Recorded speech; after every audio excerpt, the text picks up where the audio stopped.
Since it was expanded to a month-long celebration in the U.S. in 1988, National Hispanic Heritage Month has become a sacred time that Hispanics and Latinos across the country look forward to. Each year, celebrations from coast to coast happen between September 15th and the middle of October.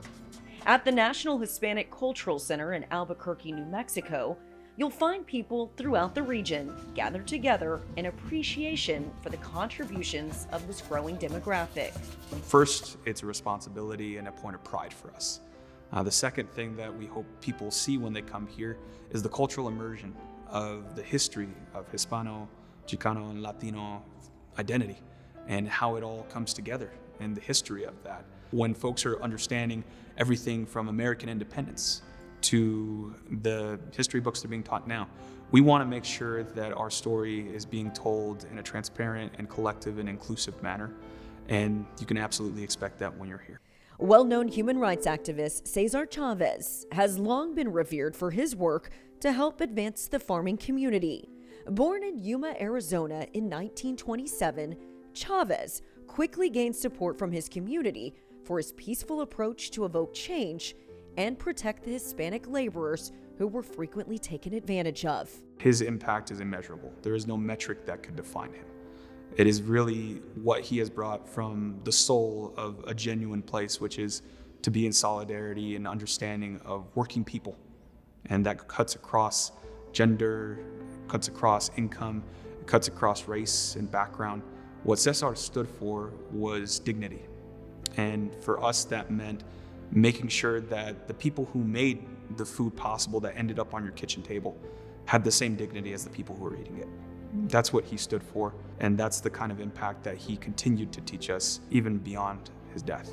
Medal of Freedom citation to Cesar Chavez, posthumously. That dedication earned him the Presidential Medal of Freedom honor just a year after his passing in 1993. He was the first to give a voice to farmers who had long been overworked and underpaid.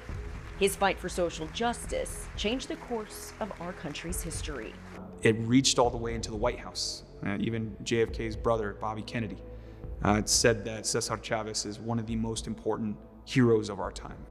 When he did 3 different fasting hunger strikes, he did so under the understanding that he's bringing attention to a bigger issue than just himself. He's embodying the willingness to serve and put his community first. And that alone is the largest teaching principle that he's left with us.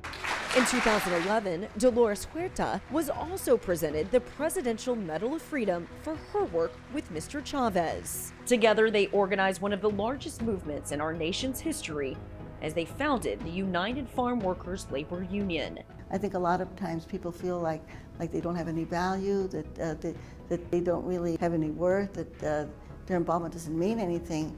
But if we look at the history, when we see all of the changes that have been made, they've always been from the bottom up, whether it's the civil rights movement, the women's movement, the labor movement. And of course, if you don't have organization, then you don't have a democracy. Because it's when people can come together with the right of association, the freedom to associate, that then they can build organization. And that's what sustains our country and keeps it a democratic institution.